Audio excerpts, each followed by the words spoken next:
Bonjour à toutes et à tous. Merci d'être venus nombreuses et nombreux à cette troisième conférence du Salon. Nous remercions la Chambre syndicale de nous permettre de faire cette conférence. Donc merci Anne, qui est là, la secrétaire générale de la Chambre syndicale, de nous accueillir aujourd'hui lors de cette troisième conférence. Donc il y a eu une conférence le mercredi organisée par la CPFM sur la digitalisation et hier c'était l'UPFP sur le label RSE. Aujourd'hui, on a souhaité vous parler de la cérémonie funéraire. Il y a 2 ans, pour ceux qui étaient présents, il y avait eu une conférence sur le conseiller funéraire, perspective et évolution. On a voulu continuer et aller sur la partie cérémonie, parce que la partie cérémonie évolue beaucoup, a beaucoup évolué ces derniers temps et va continuer à évoluer, on en est persuadé. Et on a souhaité échanger avec 3 spécialistes du monde funéraire qu'on présentera juste après, pour faire avec eux un état des lieux de ce que c'est la cérémonie aujourd'hui et aussi commencer à évoquer les nouvelles demandes et les attentes des familles endeuillées sur le sujet de la cérémonie. Et lorsqu'on a eu l'idée de ce sujet de conférence sur la cérémonie, on a eu un coup de cœur et on l'a évoqué tout à l'heure avec lui, c'est Sébastien qui a gagné le concours d'éloquence sur France 2 et qui nous a donné l'idée à la suite de cette conférence, donc Sébastien qui lève la main là-bas, qui nous a donné l'idée d'organiser un concours d'éloquence pour mettre en avant ce merveilleux métier du maître de cérémonie que nous tous, professionnels du funéraire, forcément on connaît très très bien, que le grand public a appris à connaître par le biais de Sébastien à France 2, dans d'autres circonstances que le moment du deuil, parce que forcément au moment du deuil on le reconnaît, mais lorsque c'est à la grande écoute sur une chaîne nationale, c'est un peu différent. Donc effectivement, grâce à lui, on lui a dit ce matin, il nous a donné l'idée de ce concours d'éloquence qui est une première, peut-être pas une dernière, on verra aussi le succès que ça a eu, que ça aura tout à l'heure. Pour la petite histoire, on a eu une trentaine de candidats qui ont fait une vidéo de présentation, parce que l'idée c'est de vous donner envie, c'était de donner envie de faire ce métier de maître de cérémonie. C'était un peu ce qu'on leur avait donné comme objectif, et c'est ce qu'ils feront tout à l'heure, parce qu'on a eu sur une trentaine de candidats, donc il y a eu un jury de 4 membres qu'on vous présentera tout à l'heure. Donc 4 membres du monde du funéraire, donc, qui ont donné leur avis et qui ont choisi 3 finalistes. Et ces 3 finalistes vont performer tout à l'heure. Donc une petite pensée pour eux parce que je sais qu'ils sont un petit peu stressés. Pas du tout. Voilà, donc une petite pensée pour les 3 finalistes que nous verrons tout à l'heure. Donc à l'issue de la conférence, surtout restez, parce que derrière il y aura le concours d'éloquence. Et on compte sur vous pour les aider et être très bienveillant avec eux, parce que forcément on peut se douter, même s'ils ont l'habitude de faire l'exercice de la cérémonie, on est dans un contexte un peu différent et en plus un contexte de concours, donc forcément il y a un petit peu de stress pour eux. Et surtout rester après la conférence. Mais pour l'heure, on va commencer par présenter nos 3 invités de marque. Donc on a Catherine. Catherine Legrand-Sébille, vous êtes socio-anthropologue de formation. Alors, je vous présente, vous m'arrêtez si je dis une bêtise, et avez exercé plus de 20 ans comme enseignante-chercheuse à l'Université de Lille. Vous vous spécialisez dans la socio-anthropologie de la santé et de la mort, et donnez d'ailleurs des conférences sur le sujet. Vos recherches vous ont mené à décrire sur des sujets tels que le deuil périnatal, la mort en temps de canicule, la ritualité du deuil, etc. Et donc, c'est votre œil de socio-anthropologue qu'on viendra chercher lors de cette conférence. Sarah, de votre côté, Sarah Dumont, vous êtes la fondatrice de la plateforme Happy End, pour ceux qui ne la connaissent pas encore, qui vise à informer le grand public sur l'organisation des obsèques et plus généralement sur la mort sans tabou. Et c'est vrai que je pense qu'aujourd'hui, on a besoin de ces œils externes, de ces œils neufs sur le monde de la mort, pour démystifier, et je pense que Sébastien aussi, par le biais du concours d'éloquence, aide aussi à tout ça, et je pense qu'il faut qu'on lutte sur le tabou de la mort, et je pense que plus on arrivera à parler de ce sujet-là, plus on arrivera à anticiper ces moments-là, et plus peut-être cette image de croque-mort de Lucky Luke arrivera un petit peu à partir dans l'esprit des familles. Alors c'est un sujet très très long, parce que là on touche à des sujets sociologiques et culturels, mais Sarah participe à ça, je trouve, à cette démystification et du tabou de la mort, et je t'en remercie. Et on en a déjà parlé, et voilà, c'est important d'avoir de nouveaux acteurs sur ces sujets-là pour nous aider, nous opérateurs funéraires et fabricants, à lutter sur ces préjugés. Donc Sarah, vous êtes également, vous avez créé le magazine Mortem. Bon, ce que j'ai appris, c'est que c'était le premier et dernier numéro. Hein, vous pouvez nous en dire un petit mot? Oui, effectivement, parce qu'on m'a posé beaucoup la question Voilà. là sur le salon. Donc on l'officialise. Voilà, la mort de Mortem, hein, j'ai envie de dire, mais peut-être temporaire. Non, en fait, les ventes n'ont pas été à la hauteur de l'éditeur de presse avec qui j'avais monté le projet.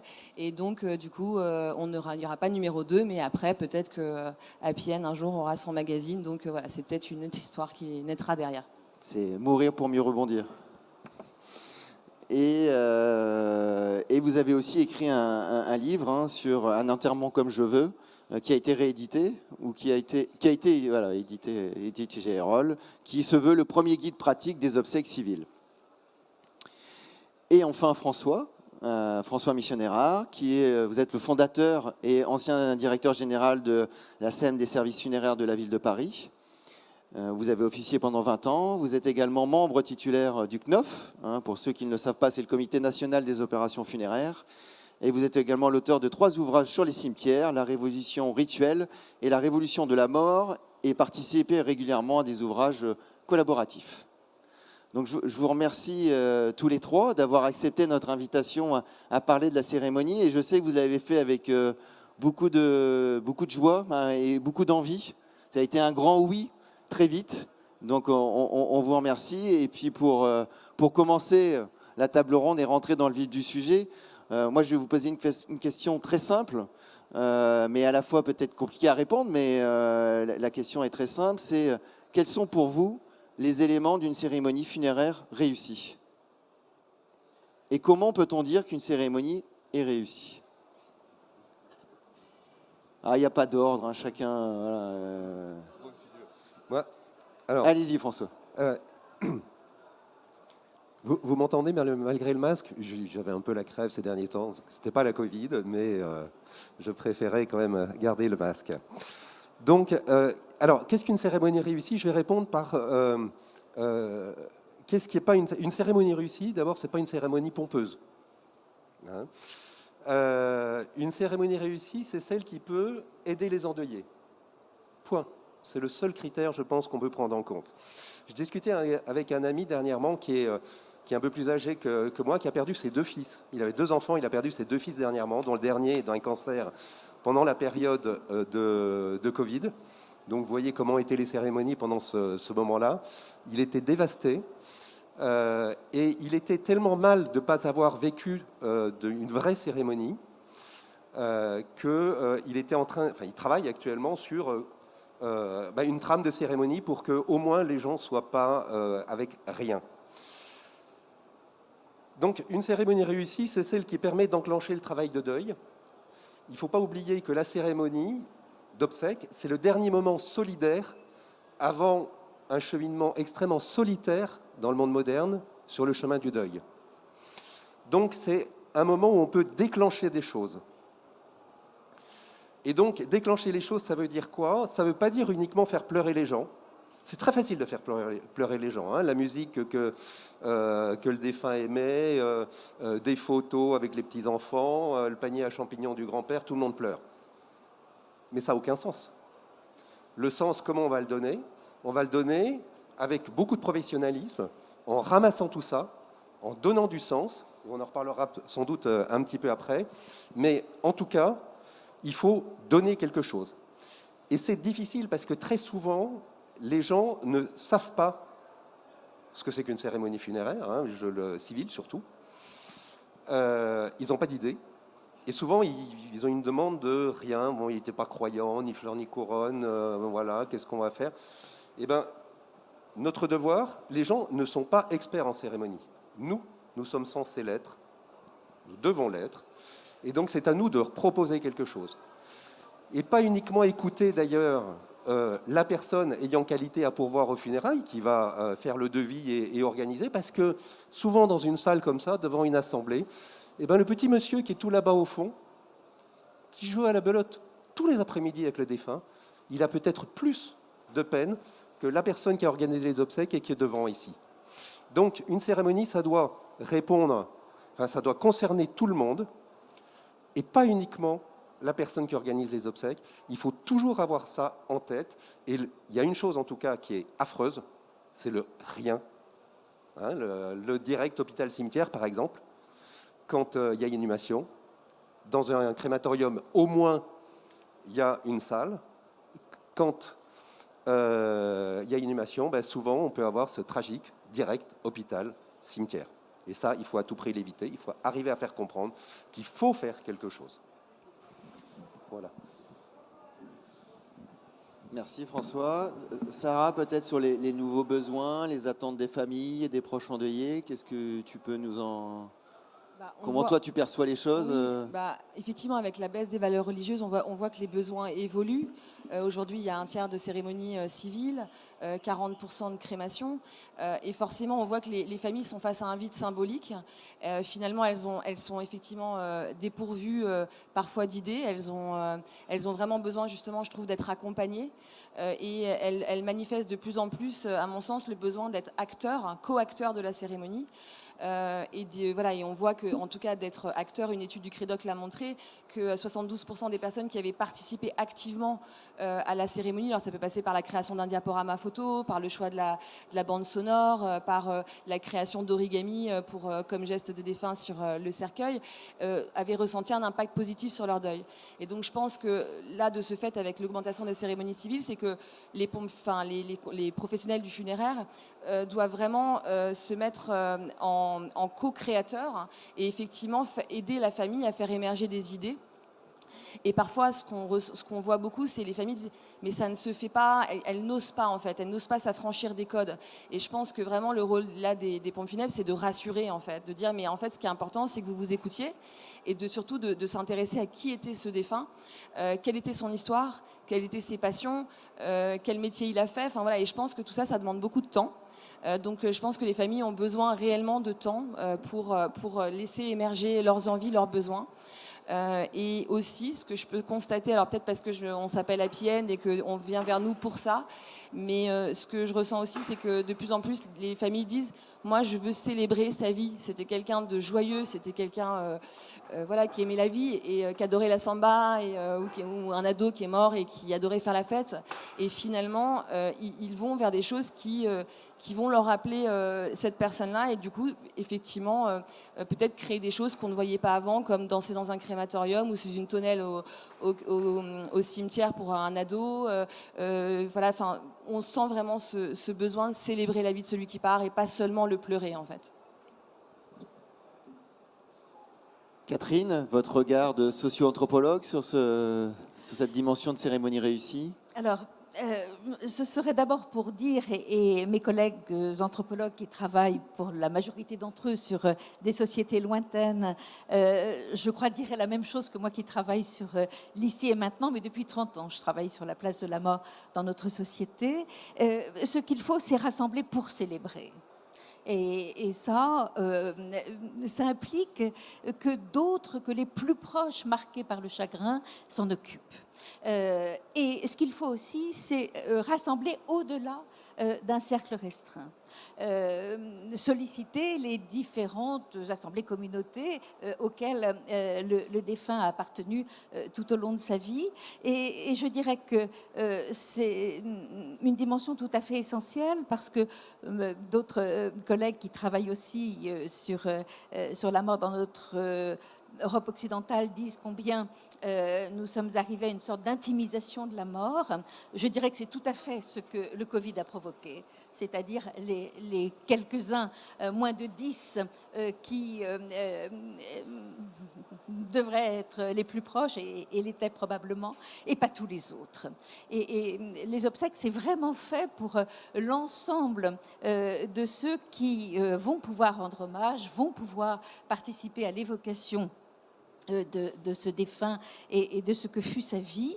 Et une cérémonie réussie, c'est celle qui va permettre tout cela, mais c'est celle aussi qui va faire qu'on va passer du sensible au symbolique et puis des objets utilitaires, par exemple, à des objets symboliques. C'est-à-dire y mettre du sens et surtout un sens que les autres partagent. Et c'est ce pourquoi nous avons besoin d'un certain nombre de repères. Nous ne pouvons pas tout improviser, puisque dans ce cas, les autres n'auraient pas les clés pour comprendre pourquoi tel objet, pourquoi tel symbole privilégié. Nous avons besoin que les autres s'y reconnaissent. Je dirais que partout, nous avons besoin que les autres s'en mêlent de cette mort. Moi, j'aime beaucoup ce qu'Éric Fiat, philosophe, disait autour de la béance de la mort, dit-il, moi je dirais plutôt de la rupture, faire et ritualiser. Et ça, c'est vraiment quelque chose qui semble indispensable. Et effectivement, comme François le disait, quand ça n'a pas lieu et que ce trajet direct ne permet pas ce travail du trépas, moi j'aime beaucoup cette expression ancienne qui indique que oui, tout cela nous travaille et travaille aussi le défunt d'une certaine manière pour qu'il puisse cheminer jusqu'à ce que la séparation soit possible. Donc, voilà des éléments qui peuvent paraître invariants. J'ajouterais immédiatement qu'il ne me semble pas devoir fétichiser le symbolique. Le symbolique, ce sont toujours des productions humaines et elles évoluent. Elle change. Avec François, nous avions beaucoup travaillé sur les morts périnatales, par exemple. Nous avons vu la création des cérémonies. Et donc, il a bien fallu emprunter d'une certaine manière à d'autres cérémonies existantes et puis les adapter à la mort de ces très petits. Il a fallu, certes, inventer quelque chose, mais conserver des symboles et des clés qui puissent permettre que les autres s'y retrouvent. Et donc, ce qui fait le tragique, sans doute, de cette période dont nous ne sommes pas tout à fait sortis, c'est qu'on a cru qu'il était possible de faire sans ritualité. Et pour ma part, je mesure dans l'étude que je mène actuellement quel ravage cela provoque, mais on en reparlera peut-être un peu plus tard. On voit bien à vous écouter tous les trois que c'est un sujet qui est en perpétuelle évolution, qui bouge, qui a bougé ces dernières années. La Covid, Catherine est revenue sur le sujet, effectivement, a provoqué aussi des choses particulières. Qu'est-ce que pourrez-vous nous en dire un petit peu de cette évolution perpétuelle, de ces mouvements, François, comment vous, voilà, sur la place, par exemple, de la religion, du laïc, comment vous voyez les choses? Avec le micro, c'est mieux. Oui, ça sera mieux. Ce qu'il faut voir maintenant, c'est que si on regarde le nombre de pratiquants en France, c'est moins de 10%. Alors, on ne s'entend pas tout à fait sur les... mais en tout cas, moins de 10%. Donc, pour la majorité des gens, une cérémonie religieuse n'a pas forcément de sens. Mais l'avantage d'une cérémonie religieuse, c'est qu'au moins, il y a une trame, il y a un officiant qui est là, et puis on sait pourquoi on est là. Et donc, je pense que, en tout cas pour la cérémonie civile, il faut absolument reprendre un certain nombre de fondamentaux, qui sont des fondamentaux anthropologiques, sur lesquels, si on veut aider l'Assemblée, aider les gens qui viennent de perdre un proche, il faut être rigoureux. Il ne s'agit pas de faire pleurer. Faire pleurer, c'est extrêmement facile, hein, mais il s'agit de rattraper tout ça et de le ramasser. Et pour ça, il faut une structure. Alors d'abord, souvent, il faut une salle, il faut quelque chose. Je vous signale, je vous rappelle qu'il y a un guide de recommandation relatif aux cérémonies funérailles civiles qui est sur le site du ministère de l'Intérieur, de la DGCL, que vous pouvez télécharger et qui est intéressant. Par exemple, il y a beaucoup de funérariums ou de petites villes qui n'ont pas de salle de cérémonie civile, mais il y a la possibilité pour les collectivités de louer des salles ou de les mettre à disposition gratuitement. Eh bien, vous aurez les arguments qu'il faut dans ce guide qui a été fait sous l'égide de la DGCL. Hein, alors, si on veut apporter un service aux familles, hein, dans le cas d'un deuil, il faut être il faut prendre les choses sérieusement. Une cérémonie, c'est pas que de la personnalisation. C'est très facile de faire pleurer les gens. Mais comment on ramasse tout ça pour donner du sens? Eh bien, il faut, comme dans un repas, décliner les choses. Il va falloir évoquer le défunt, c'est là où on va faire pleurer. Mais une fois qu'on a fait pleurer les gens, il faut rattraper. Et comment on rattrape? On rattrape avec du symbolique. On rattrape en expliquant tout simplement que ce qui est arrivé à cette personne-là, qui est les gens qui sont en deuil, ça vient de leur arriver. Ils ont l'impression qu'ils sont seuls au monde. Il n'y a qu'eux qui ont ce malheur. Eh bien, il faut rattacher, par exemple, à la grande histoire de l'humanité. Montrer que la vie, c'est des naissances, des morts, et c'est parfait, par exemple, quand dans une salle, on entend le cri d'un enfant, parce que c'est justement des choses qui résonnent. Ensuite, il faut une vraie structure rituelle. La force des cérémonies religieuses, je rappelle quand même qu'elles ont été créées pendant très très longtemps, qu'il y a des officiants qui sont formés pour ça, pas pendant juste 96 heures. La force des cérémonies religieuses, c'est qu'il y a une trame qui est forcée. Et pourquoi une trame forcée, c'est important?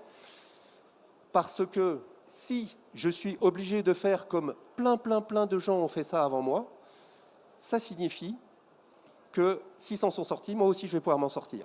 Donc il faut une trame. C'est pas que de la personnalisation, une cérémonie. C'est une trame prégnante. On va naturellement évoquer le défunt au début. Et puis ensuite, on va essayer de donner du sens. Comment on va donner du sens? En rappelant un certain nombre de fondamentaux. C'est la grande histoire de l'humanité qui est faite justement d'enfants qui naissent et puis de personnes qui décèdent. Et on est tous mortels. Je pense que le maître de cérémonie doit faire passer à un moment donné que ce qui est arrivé à la personne qui vient de mourir, ça nous arrivera aussi. Donc ça nous concerne tous. Il faut savoir inscrire dans la mémoire le cœur des vivants. Il va falloir ouvrir sur un autre part. Il y a des textes pour ça, par exemple le voilier de William Blake qui disparaît à l'horizon, mais il est toujours là.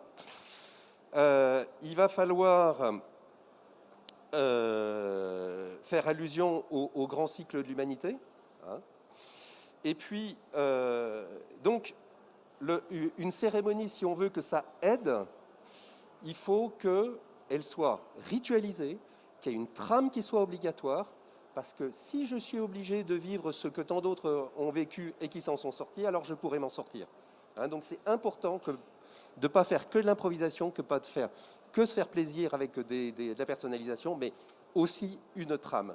C'est la force des cérémonies religieuses, qui ont oublié, elles, la personnalisation très souvent. Voilà. En tout cas, il faut être pro, et à côté des évocations du défunt, il faut aussi des textes qui ont du sens et une trame. C'est ce que je pourrais en dire. Merci François. Catherine? Je veux bien revenir sur la question des larmes, car effectivement, il ne s'agit pas de faire pleurer, mais de permettre que l'on pleure. Et la cérémonie est le seul moment dans notre vie sociale où nous pouvons pleurer ensemble.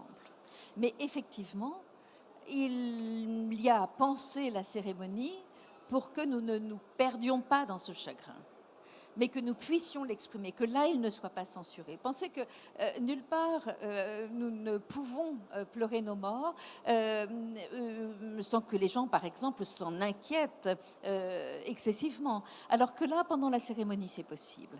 Mais ce qui me semble tout à fait indispensable, et je crois que François l'a très bien montré, c'est que des jalons soient posés et que soient repris dans ce cycle immense de la succession des générations et dans le travail de la culture, car en fait, la poésie, la musique, c'est ce que d'autres ont produit pour dire effectivement et les émotions et la singularité de l'appartenance humaine.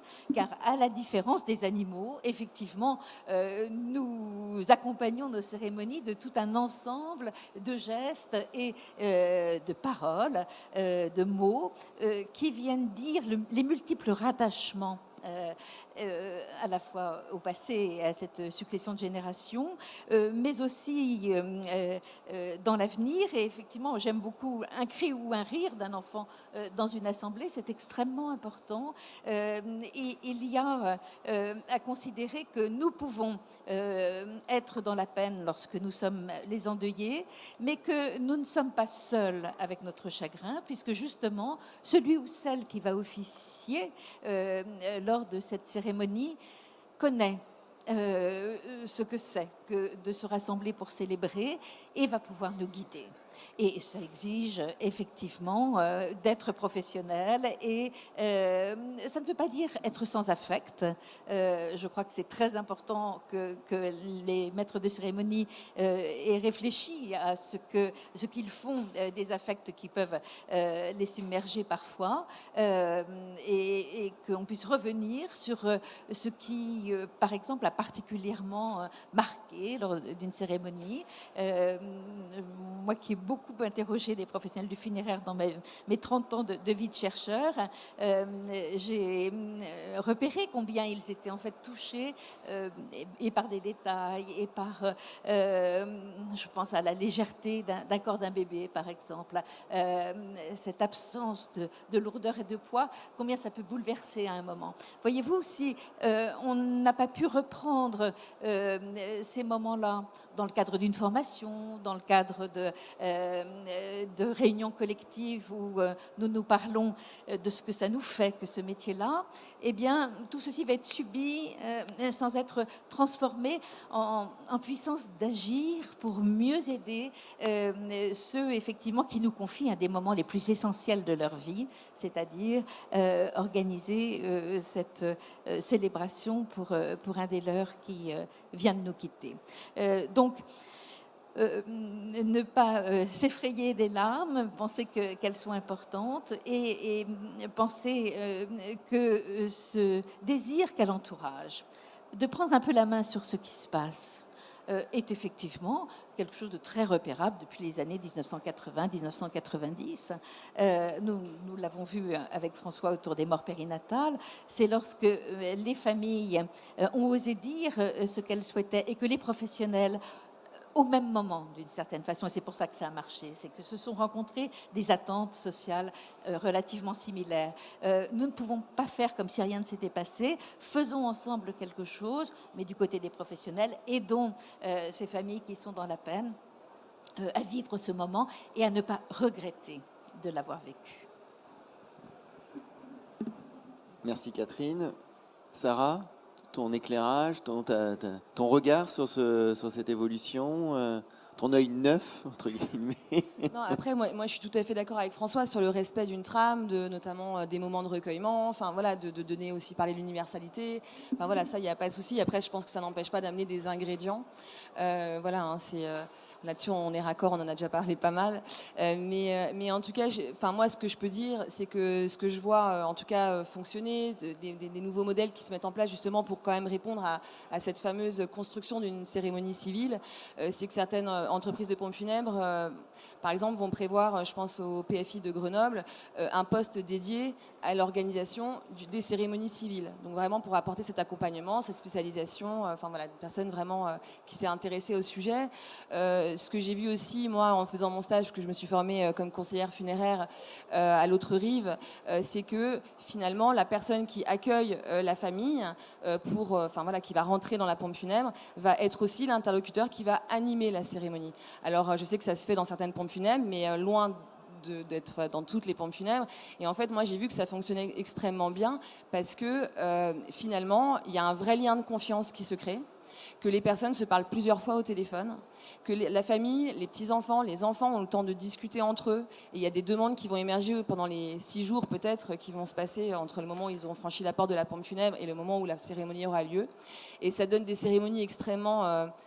pour moi, voilà, personnalisées déjà et puis qui ont beaucoup de sens parce que, pour avoir assisté à tout ce chemin, c'est que la personne qui anime elle connaît le nom des enfants, des petits-enfants, elle a commencé à percevoir éventuellement des frictions dans la famille, et en fait elle aura ce regard, elle aura perçu des choses parfois non dites, et en fait ça donne pour moi vraiment des cérémonies extrêmement réussies, et je l'entendais les familles qui partaient qui disaient merci, c'était exactement lui, merci de m'avoir, je vois des petits-enfants qui voulaient pas du tout parler, et puis finalement ils ont pris la parole parce qu'ils trouvaient que cet homme-là était chouette notamment, enfin voilà, et ça je pense que c'est vraiment pour moi enfin moi je trouve que c'est vraiment un format, en tout cas qui me plaît moi en tant que cliente, si demain je devais à nouveau accompagner quelqu'un. Voilà ce que je dirais sur ce qui peut être mis en place et ce qui peut être intéressant. Et après, il y a aussi ce que j'observe notamment dans les coopératives funéraires, c'est vraiment la mise en place de 2 rendez-vous, de 2 temps de rencontre avec la famille. Le temps qui est dédié à l'administratif, où on va vraiment régler tous les soucis, les heures, voilà, vraiment là où on passe les coups de fil avec les crématoriums, etc. Et on organise en fonction du temps aussi qui arrange et du temps, enfin voilà. Et un autre rendez-vous plus tard pour vraiment dédier à la cérémonie qui va pouvoir prendre 2 ou 3 heures. Mais il faut pouvoir les donner, ces 2 ou 3 heures aux familles. Toutes les organisations actuelles ne peuvent pas le proposer par rapport à... Voilà, il faut revoir aussi certaines organisations pour pouvoir permettre éventuellement ce 2e temps qui est vraiment dédié à la co-construction de la cérémonie. Merci Sarah. Je rebondis un petit peu, tu parles des nouvelles formes d'agences, d'organisation, notamment sur les coopératives. Peut-être pour aller aussi sur les perspectives, sur des cérémonies, parce que là on a parlé un peu de l'évolution, comment demain ça peut encore continuer et comment ça bouge déjà. Je vois aussi par le biais d'Happy End l'émergence des nouveaux métiers autour du cérémonial. Est-ce que tu peux nous en parler un petit peu? Quelle est ta vision?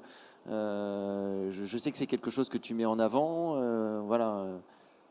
Oui, parce qu'en fait, je pense qu'on a un peu, on délaisse la mort quelque part, ce temps de vie.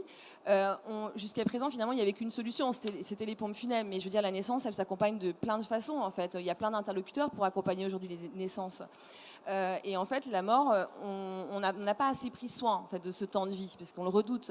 Mais effectivement, moi, je suis ravie de voir émerger des nouveaux acteurs, des nouveaux professionnels, qui sont pour moi totalement complémentaires des maîtres de cérémonie, des pompes funèbres, qui sont des partenaires, donc qui vont pouvoir répondre à des attentes particulières, qui ne sont pas faits pour tout le monde, et qui en tout cas sont très précieux pour aussi beaucoup de familles. Ça va être les accompagnants funéraires ou d'autres qui s'appellent des funeral planners, qui vont vraiment pour le coup aller plus en détail dans l'organisation de la cérémonie, qui vont proposer vraiment de penser l'événement ultime de A à Z, mais ça va être le choix d'un lieu qui est autre qu'un crématorium et un cimetière, parce que c'est quand même très difficile aujourd'hui de trouver des salles. François, vous en parliez, mais je veux dire aujourd'hui, il y a plein de personnes qui montent au créneau pour qu'il y ait plus de salles dédiées aux cérémonies civiles, parce qu'il y a quand même une vraie injustice par rapport à ça. Donc trouver une salle, c'est un casse-tête. Des pompes funèbres ne peuvent pas forcément proposer et n'ont pas forcément le temps de s'en occuper, d'éventuellement de convoquer un traiteur, de réfléchir à des rituels particuliers. Donc ça, voilà, c'est le métier de funeral planner qui, pour moi, alors il y a certaines pompes funèbres qui me disent mais c'est ce que je fais. Bien évidemment, c'est ce que font beaucoup, mais pas tous, parce qu'ils n'ont pas le temps, parce que leur organisation interne ne le permet pas. Et pour moi, ce sont vraiment des partenaires des pompes funèbres. Et je vois des binômes déjà se créer. Aujourd'hui, il y a peut-être 12 funeral planners ou accompagnants funéraires en France, mais je pense que ça va se développer. Et pour moi, ce seront les apporteurs d'affaires des pompes funèbres et vice-versa. Et voilà, pour moi, ce sont des partenaires vraiment précieux pour les pompes funèbres, au service de la famille, hein. Enfin, moi, je pense toujours à la famille.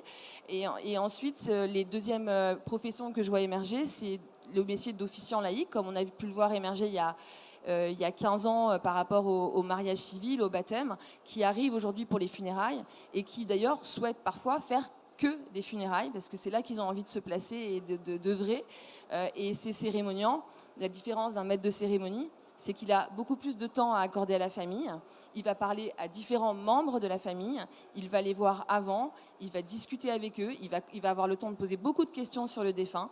Parfois, il va prendre sa plume et écrire un texte personnalisé, ce que peuvent pas faire des maîtres de cérémonie de crématorium qui ont même pas parfois un quart d'heure pour parler à la famille. Donc voilà, ça répond à une autre attente, à des besoins particuliers. Je dis pas que ça convient à tout le monde, mais en tout cas, certains en ont vraiment besoin. Et je me réjouis, moi, de voir arriver ces nouvelles professions.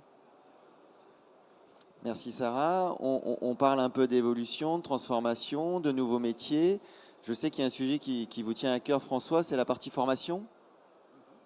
hein, quelque chose que vous aviez déjà mis en place, hein, pour répondre aussi aux besoins que Sarah vient de traiter. Donc, est-ce que vous pouvez nous en parler un peu, votre Oui, vision de... oui, parce que quand on regarde, quand il y a une cérémonie religieuse, un rabbin, un prêtre, un pasteur, un imam, ce sont des gens qui ont eu une formation de nombreuses années, qui ont une philosophie derrière, et il faut bien admettre qu'une formation de moins de 100 heures dans le funéraire pour former un maître de cérémonie, c'est sans doute assez insuffisant.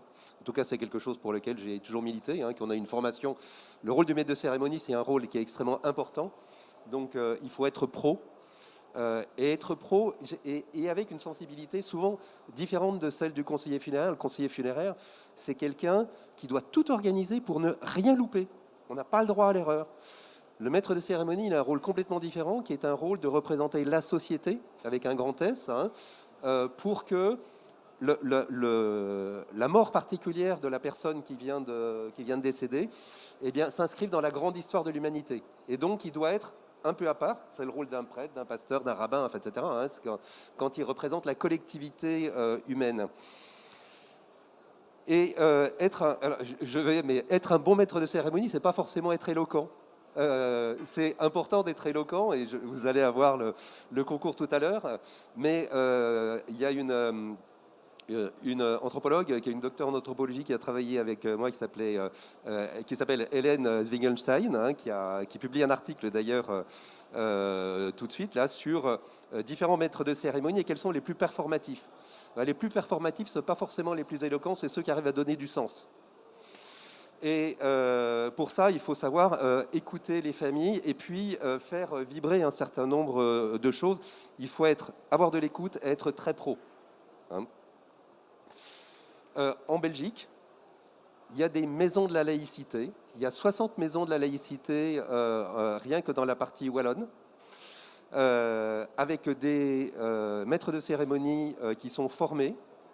Il y a des trames de cérémonie qui sont disponibles pour ces maîtres de cérémonie. Enfin, c'est quelque chose de très pro. Alors en France, ça n'existe pas.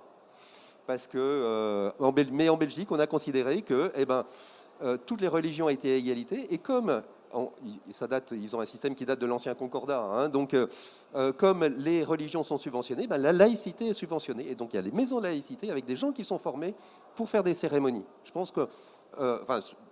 allez-y, hein, il y a des trames de cérémonies qui sont vraiment intéressantes. Vous pouvez aller sur leur site. Alors, sans aller jusque-là, je pense qu'il faut des pros chez nous, des gens qui soient formés. Et d'autant qu'il y a maintenant très peu de gens qui sont vraiment croyants et encore moins qui soient pratiquants. Et je pense que même pour la profession funéraire, c'est une clé. On est dans un modèle économique, le modèle funéraire, dans lequel 90% de la marge, elle se fait sur le cercueil.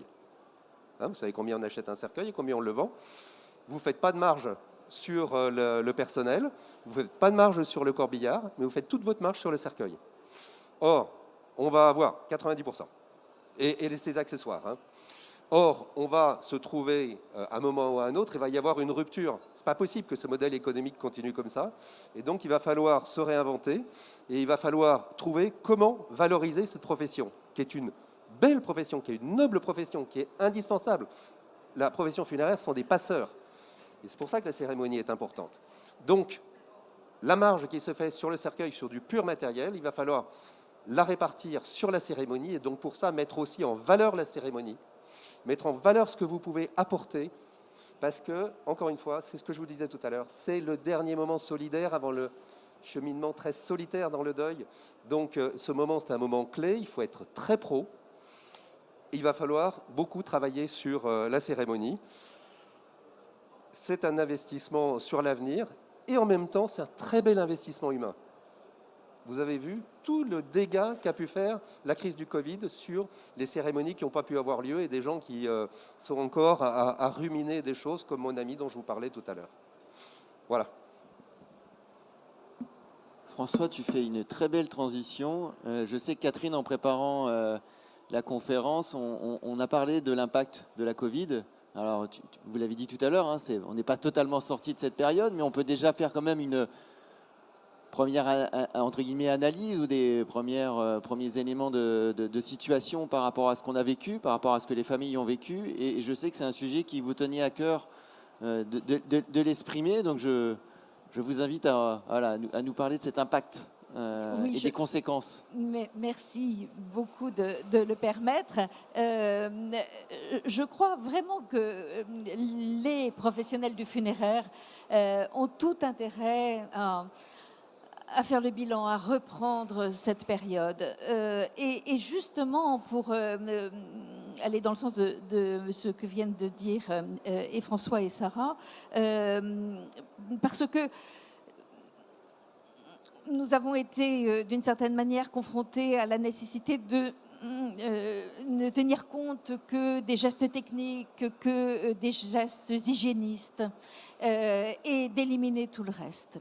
Et ça, c'est aussi difficile à vivre pour les familles que pour les professionnels eux-mêmes, je crois. Encore hier, j'ai eu longuement au téléphone l'ami d'un responsable d'agence décédé en avril 2020, épuisé dans la région où il était, de très nombreux décès. Et ayant appelé cet ami une semaine avant de mourir en disant je suis très seule, personne ne peut m'écouter sur l'extrême fatigue que je connais. Alors, il est probablement décédé du Covid, on n'en est pas sûr, d'un arrêt cardiaque alors qu'il était très jeune, 38 ans. Mais cette extrême solitude-là m'amène vraiment à redire la nécessité que les professionnels se donnent du temps pour réfléchir à ce qui s'est passé, à ce qui a manqué, à ce qui a été malgré tout réussi. Alors, il y a peut-être une parole un peu trop optimiste sur tout ce qu'on a cependant réussi à faire. On a assuré, moi j'entends beaucoup aussi les professionnels dire ça, certes, mais dans quelles conditions, avec quels épuisements, avec quelle déception, avec quelle souffrance éthique. Je crois qu'il nous faut être attentifs à ces dimensions-là. Et c'est parce que, en tant que professionnel, on ne gomme pas, on n'abrace pas ces difficultés, cette extrême activité, que l'on va pouvoir, je crois, non pas refaire comme avant, mais peut-être porter une attention encore plus particulière et à ces dimensions de ritualité que nous avons évoquées, à l'accueil des familles, à ce que nous pouvons co-construire avec elles, et aussi effectivement à être plus attentif à ce que sont les attentes sociales aujourd'hui par rapport à ce temps des obsèques. Je ne sais pas combien de professionnels du funéraire ont participé, par exemple, à des temps de commémoration collective. Je sais que certaines villes l'ont entrepris. Notre pays ne l'a pas encore entrepris au niveau national, alors que beaucoup de pays l'ont fait de par le monde et en Europe. Voyez-vous, donc la tendance politique serait plutôt à oublier, à ne pas évoquer encore une fois la mort et les morts.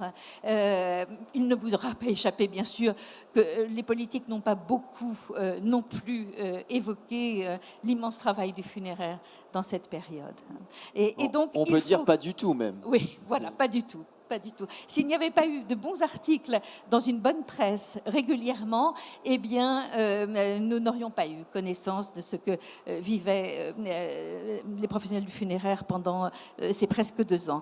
Donc, voilà, mon message, c'est que il n'y a rien à perdre et tout à gagner à s'arrêter sur cette période. Et les points d'achoppement, ils ont été nombreux, qui viennent remettre en cause quand même tout ce que nous aurions dit si on avait fait cette conférence il y a 2 ans sur les cérémonies. Bien sûr que nous n'aurions pas, avec autant d'âpreté et de gravité, constaté les ravages de ce qui manque lorsque tout cela ne peut pas exister. Et effectivement, plus de démocratie, plus d'horizontalité dans la prise en compte de ce qu'attendent les gens, tout en proposant avec professionnalisme toujours le sérieux d'un travail pensé, réfléchi et qui s'inscrit dans le travail de la culture et de la tradition, ce qui n'interdit pas et l'inventivité et la modernité. Moi, je crois que c'est un bel avenir. Merci Catherine. Je pense que voilà, les applaudissements parlent d'eux-mêmes. C'est vrai qu'on l'avait au sein même du salon, on l'a pas beaucoup évoqué finalement la Covid. Moi, ça fait 3 jours que je suis là. Effectivement, on fait comme si voilà tout est passé et on a effectivement énormément œuvré tous et toutes. Et je pense qu'il faut remercier et féliciter tous les opérateurs et tous les acteurs de ce métier. Et je vous remercie Catherine de remettre ce sujet en perspective. C'est important d'en parler. Il ne faut pas qu'on l'oublie. Effectivement, on a besoin et on a ce devoir aussi. De faire ce travail de réflexion et de pause de l'ensemble des acteurs du funéraire pour mieux préparer la suite et ce qui pourrait arriver. Alors, on a été interrogé par certains députés sur la résilience, donc il y a une certaine prise en compte quand même de ces sujets-là, mais on n'est qu'au balbutiement et qu'au démarrage. Et on peut dire qu'ils l'ont fait un peu par politesse, mais il faut qu'on continue ce travail de longue haleine pour remettre ce sujet-là au cœur des perspectives de nos administrateurs et de nos législateurs. Pour peut-être rebondir un petit peu sur une note, on va dire un peu moins grave, mais et pour rebondir un petit peu sur le sujet de mercredi qui était sur la digitalisation, on voit bien aussi toute l'évolution du digital autour des métiers du funéraire. Est-ce que l'un d'entre vous peut peut-être rebondir sur l'ouverture digitale des pompes funèbres et votre vision par rapport à ça, et dans le cadre aussi de l'évolution de la cérémonie, et du rapport aux familles? Ce qu'on a vu émerger, c'est les funérailles en visio, à distance. C'était une idée qui était dans les cartons depuis longtemps, mais qui ne fonctionnait pas, ou alors en tout cas qui ne prenait pas, pour ceux qui avaient essayé de lancer le concept. Je pense que la crise du Covid et vu la privation de cérémonie des familles qui était insoutenable, les pompes funèbres se sont précipitées, ont vraiment tout mis en place très rapidement, ont fait des efforts de dingue. Et d'ailleurs, je veux dire, ont pris des risques dans le sens d'erreurs techniques, que ça ne fonctionne pas, de bouleverser un peu le temps de la cérémonie. Il y a eu beaucoup d'initiatives qui ont été prises à ce moment-là. C'est quelque part, moi je trouve que c'est positif dans le sens où ça a permis vraiment à des assemblées, à des familles entières qui étaient privées de la cérémonie de leurs proches de pouvoir y assister, même en étant parfois à l'étranger, etc. Je suis pas sûre que ça sera quelque chose qui perdurera, en tout cas qui va être. Les gens continueront à se déplacer, bien heureusement, quand ils peuvent, mais par contre, je pense que ça a permis une accélération de ce développement, que ça soit aujourd'hui possible pour la majorité, par rapport aux pompes funèbres qui ont en tout cas joué le jeu et qui l'ont testé, que ça a rassuré, qu'ils se sont rendus compte que ça ne bouleversait pas l'intimité de la cérémonie, que ça n'empêchait pas d'avoir de l'émotion à distance, et que ça faisait du bien à ceux qui avaient assisté même par écran interposé, et que ça sera une solution qui pourra être proposée pour des jeunes qui font leurs études à l'étranger, qui n'ont pas les moyens de revenir ou pas le temps, pour des personnes en EHPAD qui ne peuvent plus se déplacer. Je trouve que c'est vraiment du coup une carte de plus à proposer aux familles quand ils sont privés. Puis on ne sait pas ce qui nous attend non plus, donc au moins on sait que les pompes funèbres ont testé et ça les a beaucoup rassurés, je pense. Je trouve que cette possibilité d'avoir assisté à des obsèques à distance, c'était quelque chose de formidable. En tout cas, de moins pire que ce qui pouvait se passer s'il n'y avait rien eu. Et c'est à développer. J'aurais juste une suggestion s'il y avait la possibilité, quand vous mettez en place ça dans des salles de cérémonie, qu'il y ait 2 écrans. Un écran qui retransmette la cérémonie telle qu'elle est vue par les autres. Et puis ce qui serait formidable, c'est qu'il y a un autre écran avec une mosaïque des gens qui suivent la cérémonie, parce que ce qu'il y a d'important dans une cérémonie, c'est d'être ensemble. Et donc, s'il y a des fabricants, de logiciels, etc., qui peuvent monter ça, ça serait, je pense, vraiment très très bien. On retrouverait quand même cette notion de communauté. Et je dirais que la cérémonie à distance, c'est un palliatif. C'est surtout pas ce qu'il faut faire uniquement. Mais s'il y a la petite fille qui est en stage aux États-Unis, qui peut parvenir pour les obsèques de sa grand-mère, c'est formidable de pouvoir y assister au moins à distance. En plus, si on la voit, ce que je disais, ça fait assembler. Non, je pense que ce qui est vraiment important, c'est de donner des outils. Ça serait aussi de donner des outils. Je veux dire que chaque pompe funèbre, chaque entreprise funéraire puisse mettre à disposition de ceux qui veulent préparer une cérémonie eh bien, alors une trame, hein, je le disais, c'est important d'avoir une trame de cérémonie qui soit prégnante, hein, parce que c'est ça qui donne du sens. Et puis avec des textes, des choix, on peut choisir des textes, des musiques, etc. Et ça, c'est tellement facile, l'outil informatique, que chaque opérateur funéraire devrait avoir ça à mettre à disposition aux entreprises. Catherine? Alors, les échos que j'en ai sont un peu moins positifs. Encore très récemment, on me disait l'impudeur et l'inconvenant d'un fil Facebook en direct avec des obsèques filmées et les commentaires qui apparaissent sur le côté de l'écran pour évoquer tout et n'importe quoi. Et donc la dimension de solennité, de gravité, de sérieux était complètement éliminée. Et vraiment, la vie qui ressemble à beaucoup d'autres hein, qui m'ont été rapportées, c'est que nous ne nous retrouvons pas à travers le numérique et que nous évoquions l'éloquence tout à l'heure, aussi la qualité du silence dans une cérémonie a tendance à disparaître avec des obsèques numériques parce qu'il faudrait et toujours de l'image et toujours du son. Et donc il manque beaucoup de dimensions. Je crois que c'est important, si on l'utilise, de bien savoir l'utiliser, mais que c'est à proposer aux familles, je crois plutôt un dernier recours, bien qu'il y ait des mouvements spontanés que j'ai trouvés assez incroyables. Et alors là, c'est en Corse, parce que je fais aussi, avec le CNRS en Corse, une étude sur ce qu'il arrive au rite funéraire avec le Covid. Et c'est la maire d'un village du Cap Corse qui, au tout début, pendant le grand confinement et donc la grande fermeture de tout, s'est dit pour les premières obsèques, c'est pas possible qu'il n'y ait personne, alors que vraiment l'obligation sociale fait que très massivement les gens se déplacent et viennent du continent pour les obsèques, même si ça n'est pas quelqu'un de très proche. Et donc, elle a pris son téléphone, elle a suivi le très petit cortège, elle a filmé et elle a mis à disposition sur le site de la mairie ces obsèques filmées. C'était bidouillé, évidemment, et bricolé. Elle n'est pas cadreur, donc ça n'était pas d'une qualité extraordinaire. Mais il y a là quelque chose d'un mouvement pour rassembler, malgré tout, auquel les habitants et au-delà ont été extrêmement sensibles. Donc, je crois que l'intention peut être effectivement positive, mais je serais pour ma part tout à fait catastrophée que nous tirions comme conséquence de cette période qu'il nous faille passer à des obsèques numériques. Enfin, tout ce que nous venons de dire sur ce que doivent être une cérémonie, la préparation de celle-ci se trouve anéantie avec cette seule image plate et cette profonde solitude dans laquelle nous sommes chacun devant nos écrans à ce moment-là.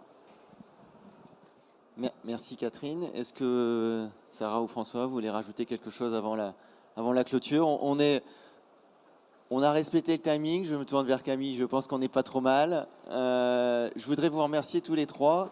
L'idée n'était pas de donner une leçon, hein. On était en toute humilité et en toute bienveillance sur ce sujet-là, c'était vraiment de partager avec vous, de prendre un peu de hauteur sur la cérémonie et de profiter de la présence de nos trois intervenants. On va vous remercier, François et Catherine. Sarah, vous restez un petit peu dans les parages parce que vous êtes membre du jury pour le concours d'éloquence ou le concours de sens, on va dire, François, pour repartir parce que c'est effectivement l'importance du sens. Donc je vais appeler les candidats pour le concours. Donc ils sont au nombre de trois, je vais les citer tous les trois et puis après ils vont passer un par un devant vous. Donc on a Anne-Sophie, François, alors venez tous les trois, peut-être comme ça vous permet. Et puis applaudissez-les déjà parce que je pense que ça va leur faire du bien.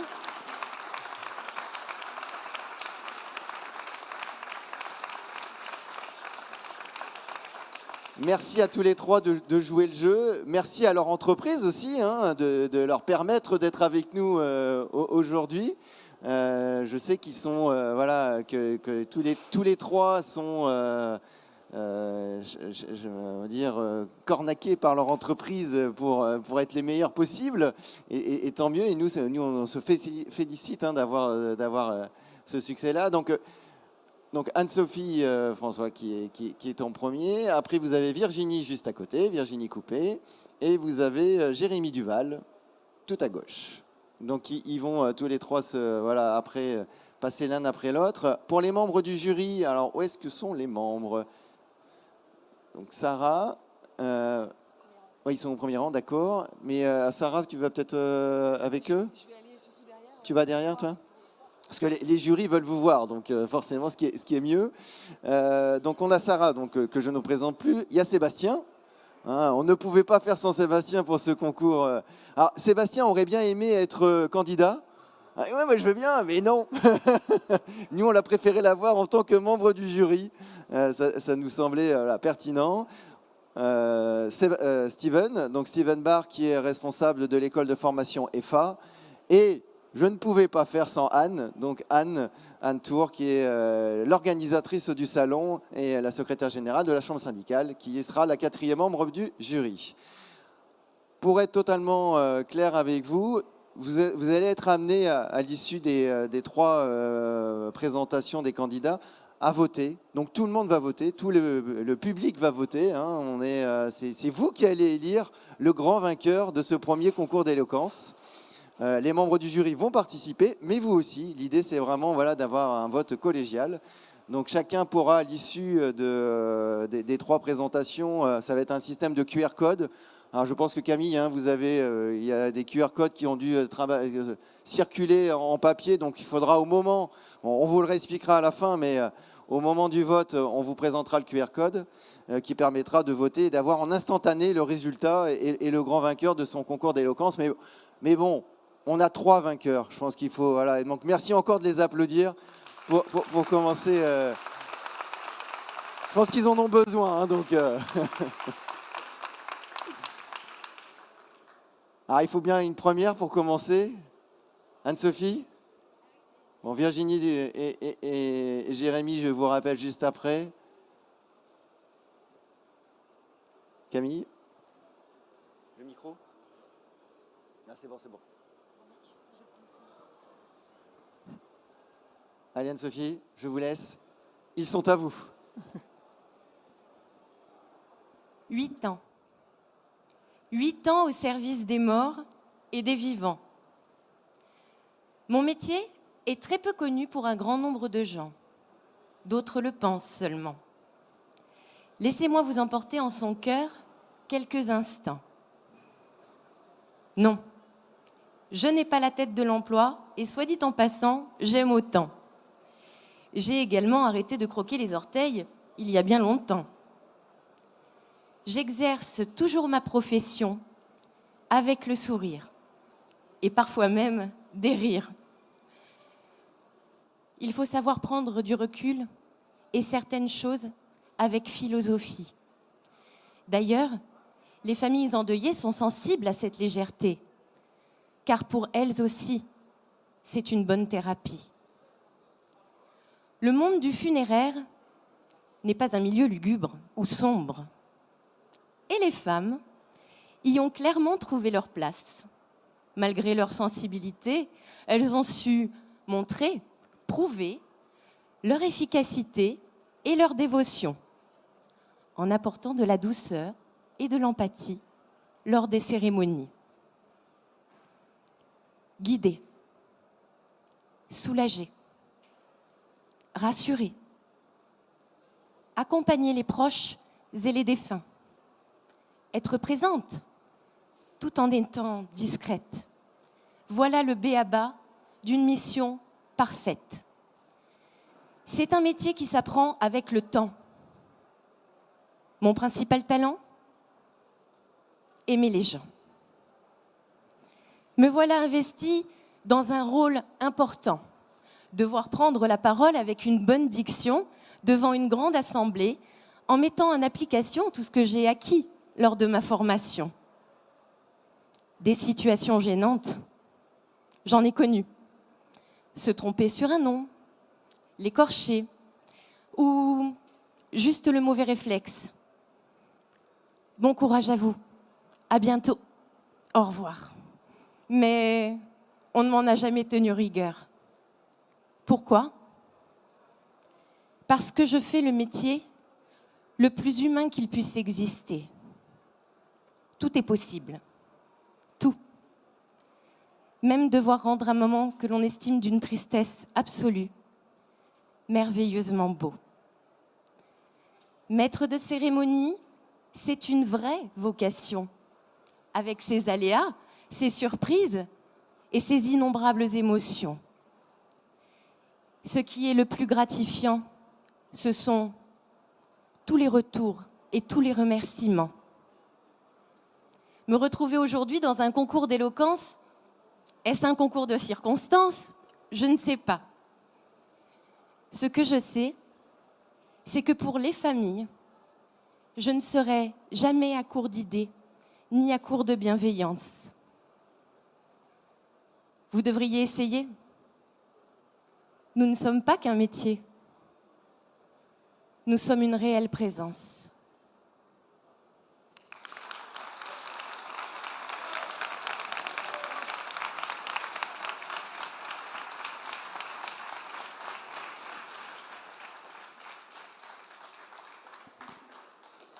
Merci beaucoup Anne-Sophie.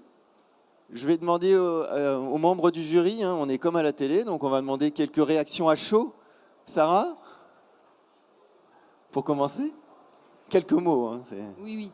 Rapidement, non, j'ai trouvé ça bravo, un grand bravo.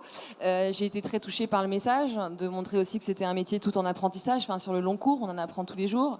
L'humilité aussi, et qu'on fait forcément des erreurs et que c'est aussi comme ça qu'on progresse. Et puis, sur aussi la féminisation du métier et l'importance des femmes qui accompagnent et qui savent accompagner tous les moments de la vie.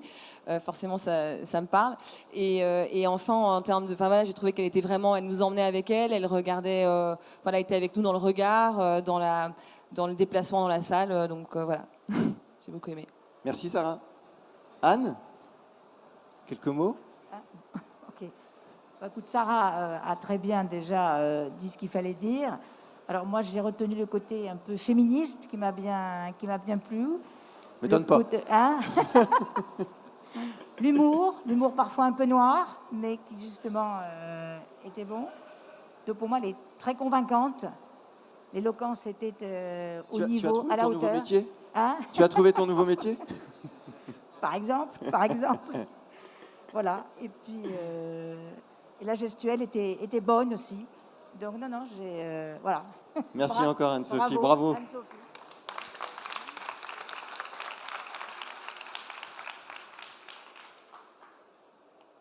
Jérémy, c'est à vous.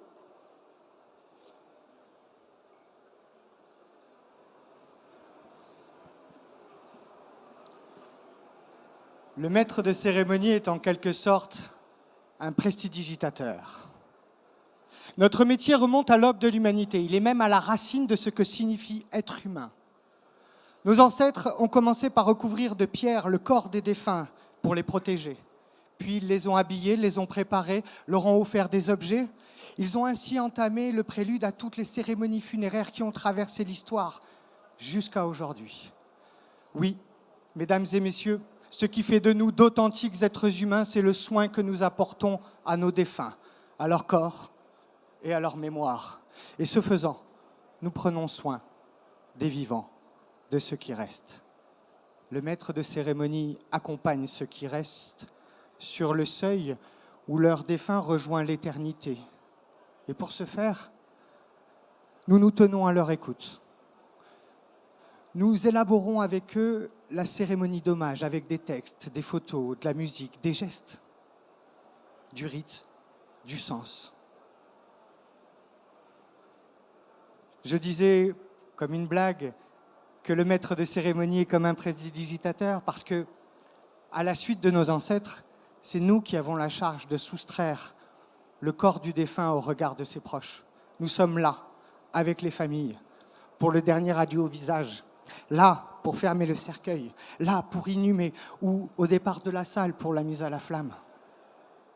Ces temps de cérémonie sont précieux, ils sont importants pour le travail de deuil. Du coup, notre rôle à nous, maîtres de cérémonie, c'est de faire apparaître, au lieu même de cette absence, toute la richesse et toute l'intensité d'une vie, l'héritage moral et spirituel du défunt pour ceux qui restent. Quand une vie s'achève, nous dit le philosophe, en réalité, elle n'est pas achevée. Il reste à en écrire l'épilogue. Et cela nous revient à nous, les vivants, ceux qui restent. Car quand il n'y a plus rien à faire, il nous reste encore à dire, il nous reste encore à parler. Face à la mort, la seule puissance que nous avons à notre disposition, c'est la parole. Par la parole, nous transmettons des émotions. Nous transmettons des pensées qui nous ouvrent à la multiplicité des sens et des saveurs de l'existence. Nous accédons ensemble à la connaissance et à la reconnaissance. Le maître de cérémonie accompagne les proches pour écrire une page de leur histoire et pour qu'elle rime avec ce mot magique. Merci. Le maître de cérémonie, c'est un corps, c'est une oreille, c'est une voix, c'est une présence. Pour que ceux qui traversent la dure et nécessaire absence redécouvrent avec gratitude tout ce qu'ils ont reçu à travers la vie du défunt et que son souvenir les accompagne avec tendresse. Nous ne sommes pas des magiciens. Nous ne sommes que des êtres humains, des hommes, des femmes qui, avec nos failles, nos faiblesses, nos talents aussi, accompagnons d'autres êtres humains sur le chemin d'une humanité qui est réconciliée aujourd'hui avec sa finitude. Merci.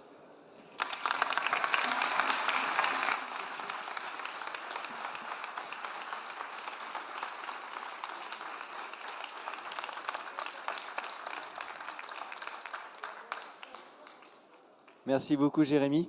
C'est passé. Sébastien ? Merci déjà au seul représentant masculin du concours. Oui. Voilà. Parce J'ai qu'on pas parle osé des le femmes, dire c'est parce bien que beau, je voulais mais- pas. Voilà. Donc non, c'est quelqu'un qui est très à l'aise devant un public, même si on sort des circonstances du funéraire, c'est totalement différent, mais on sent que c'est quelqu'un qui aime ça. Donc j'ai bien aimé le côté historique, c'est un angle d'attaque intéressant. Donc voilà, bravo à lui. J'en profite pour dire bravo aussi aux deux autres candidats tant que j'ai le micro. Et je le passe à mon homologue Steven. Steven ? Oui, bravo à Jérémy. C'est vrai qu'il a su incarner son discours en employant des termes très forts comme humanité, langage, corps. C'est vraiment très profond et authentique. Donc bravo à Jérémy. Merci, Steven. Virginie ? Allez, à vous. Encouragez-la, je sais qu'elle est un petit peu stressée.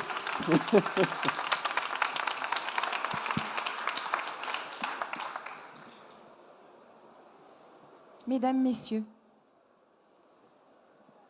la taille d'un individu ne fait pas la grandeur de son cœur. Et pour ma part, heureusement. Il m'est donné l'occasion ce matin de pouvoir vous faire partager ce que je vis avec passion au quotidien. En effet, chaque jour, j'ai le privilège de pouvoir accompagner mes familles. Mes familles, car je les considère un peu comme ma famille. De les accompagner sur un chemin dont ils ont peur, dont ils ne connaissent pas la destination. Leurs visages sont souvent tendus. Je ressens leur appréhension comme une peur du vide. Et cette peur, non seulement je la ressens, mais je la comprends aussi. Comment ne pas accompagner une épouse qui, avant la fermeture du cercueil de son mari avec qui elle a partagé 67 années de vie, vous prend les mains en vous suppliant de lui rendre son époux tant elle l'aimait. Comment ne pas écouter des parents qui viennent de perdre leur petit bout de chou de 7 ans et qui vous parlent de sa joie de vivre et de son courage face à la maladie? Comment ne pas aider des enfants qui disent au revoir à leur maman qui n'aura pas eu le temps d'être une mamie?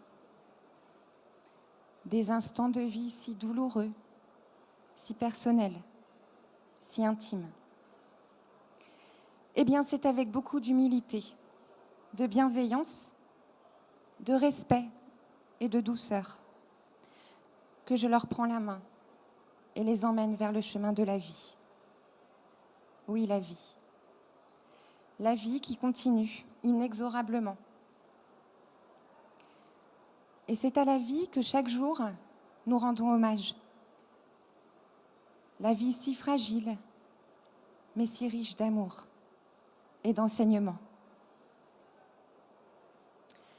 Bien souvent, à l'issue de la cérémonie, lorsque je vois leurs visages, ces mêmes visages, détendus, apaisés, une lumière dans les yeux, un sourire même parfois, eh bien ça n'a pas de prix.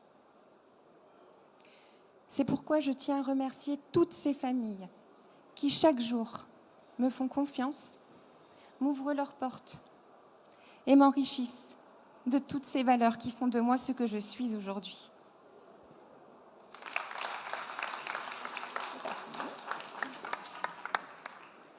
Mesdames, Messieurs, je m'appelle Virginie.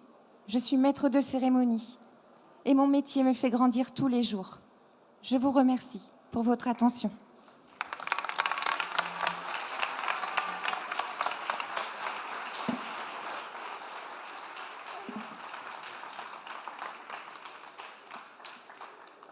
Merci beaucoup Virginie.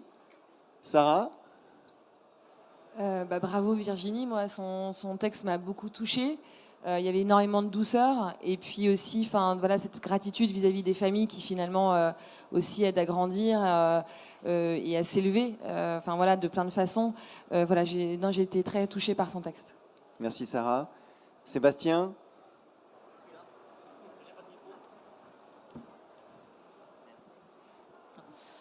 Je rejoins Sarah. On sent beaucoup de sensibilité, un texte très très émotionnel. On sent beaucoup d'histoire et je dirais même beaucoup de vécu à travers Virginie. Je pense que c'est quelqu'un qui fait, je n'ai aucun doute là-dessus, très très bien son métier. Donc bravo à toi. Félicitations d'avoir su gérer le stress qui était quand même pas mal présent. C'est un exercice qui est loin d'être évident. Je suis le premier à le savoir. Donc voilà, encore une fois, je tiens à les remercier tous les trois, même s'ils m'ont détesté au plus haut point au début du concours parce qu'ils avaient certainement pas envie de passer. Mais voilà, maintenant vous pouvez respirer. Ça, c'est grâce à lui. Ouais. Merci Sébastien. Avant de passer au vote, je vais vous demander de vous remettre devant tout le monde parce que vous avez droit à un tonnerre d'applaudissements tous les trois parce que c'est un exercice très difficile. Applaudissez-les bien fort, s'il vous plaît.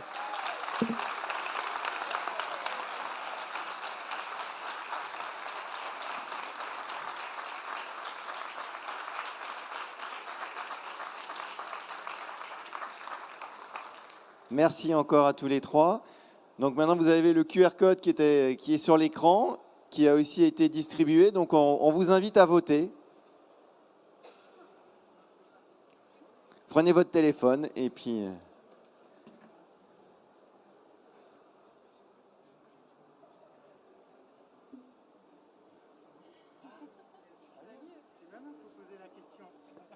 Je pose la question, ça va? C'est un bon exercice. Ouais, presque plus dur que les cérémonies. Oui, puis en fait, on accompagne la famille.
C'est pas mal, hein.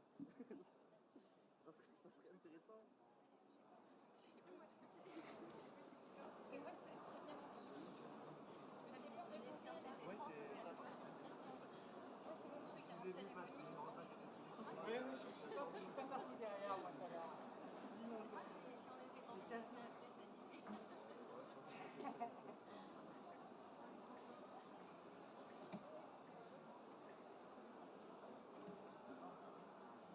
Alors, Maître Ferron, nous attendons les résultats.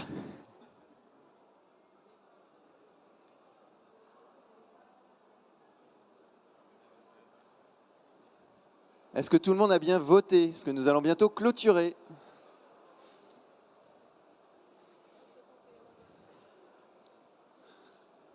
Nous sommes déjà à 162 votes.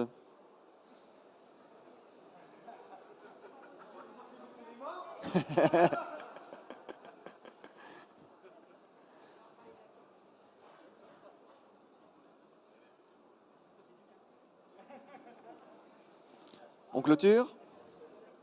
On clôture. On va laisser l'ordinateur donner la réponse. On reste dans le digital, hein, donc...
Moi, j'ai bientôt savoir.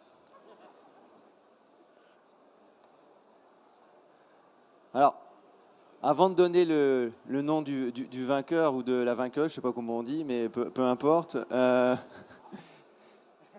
voudrais que, à nouveau, vous les applaudissez tous les trois, parce qu'encore une fois, il y a 3 vainqueurs aujourd'hui.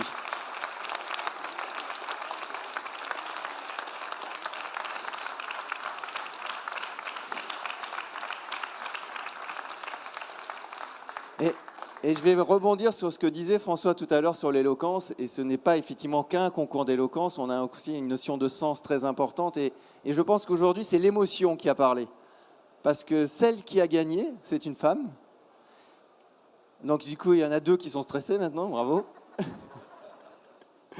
Celle qui a gagné, c'est Virginie.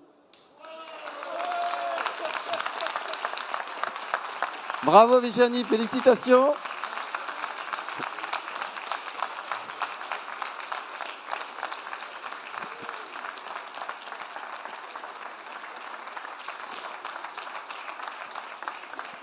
Je pense que l'émotion a besoin de sortir.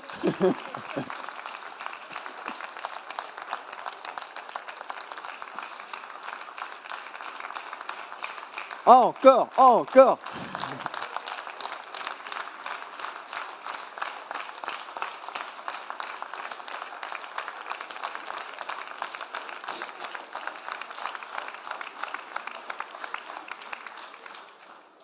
Vous voulez vous exprimer ou pas, Virginie? Vous voulez un petit? Allez, Virginie. Je vais remercier des gens. Ah oui, c'est pour ça que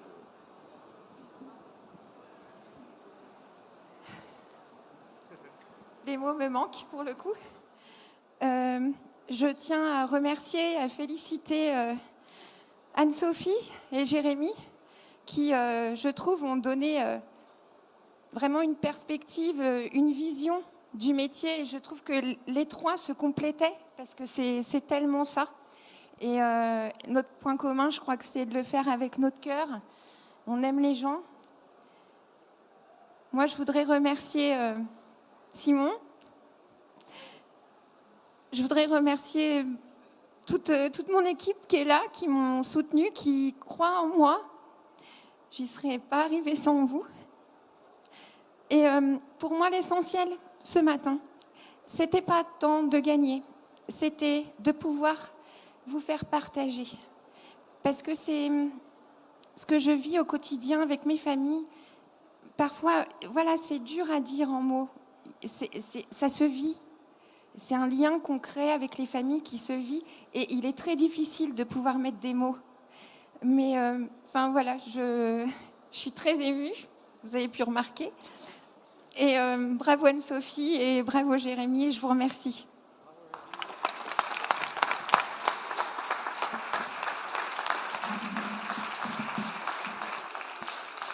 J'invite Anne à se lever et Guillaume, donc Guillaume Fontaine, président de la CPFM, et Anne Tour, secrétaire générale de la Chambre syndicale, qui vont remettre le trophée, le premier trophée du vainqueur du concours d'éloquence ou concours de sens, on verra comment on l'appelle, organisé conjointement par la CPFM et la Chambre syndicale.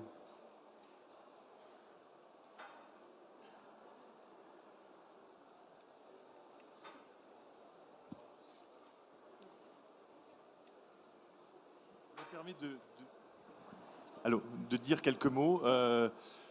Nous sommes deux coprésidents et moi jeune coprésident de la CPFM, mais c'est vraiment, avec Michel, on n'a même pas pris part au vote.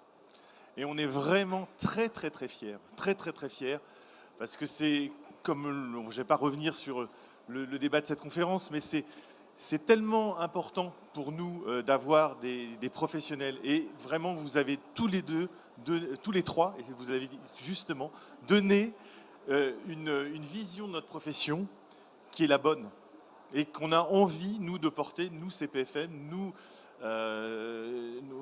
vraiment le secteur vers cette image et qui, effectivement, quand au quotidien, on le vit et les familles nous remercient. Mais effectivement, il y a une grande partie de personnes qui ne sont pas encore été confrontées à ce grand moment. Et ça, on a besoin aussi, et vous pouvez compter sur nous. Et on va s'appuyer sur ce premier concours, si vous le permettez, pour justement faire connaître ce beau métier. Et voilà, c'est vraiment bravo, vraiment bravo à tous les trois. Merci beaucoup Guillaume, merci beaucoup Anne. Et comme on l'a dit tout à l'heure, il y a 3 vainqueurs. Donc effectivement, on va aussi remettre un prix à Jérémy et à Anne-Sophie. Donc j'appelle Sarah, Michel, coprésident, et Sébastien et Steven à remettre, alors vous pouvez pour Anne-Sophie, à remettre à nos 2 finalistes leur médaille.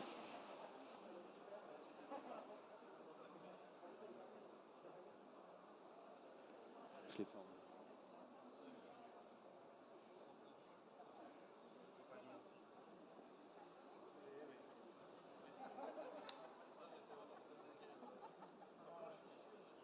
On va faire une photo avec.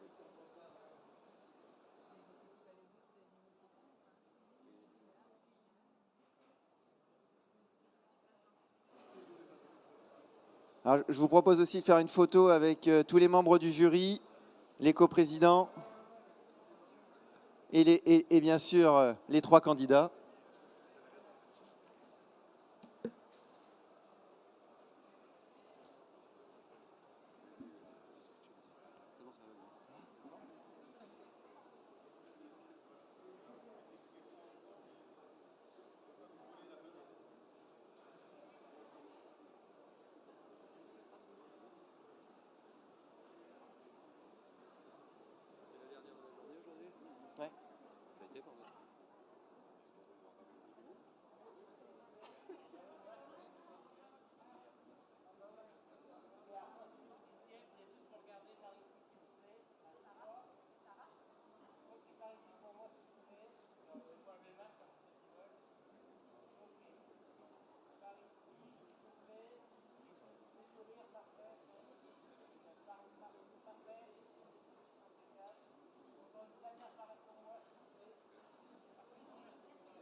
Merci encore à tout le monde. Et puis bonne fin de salon à toutes et à tous.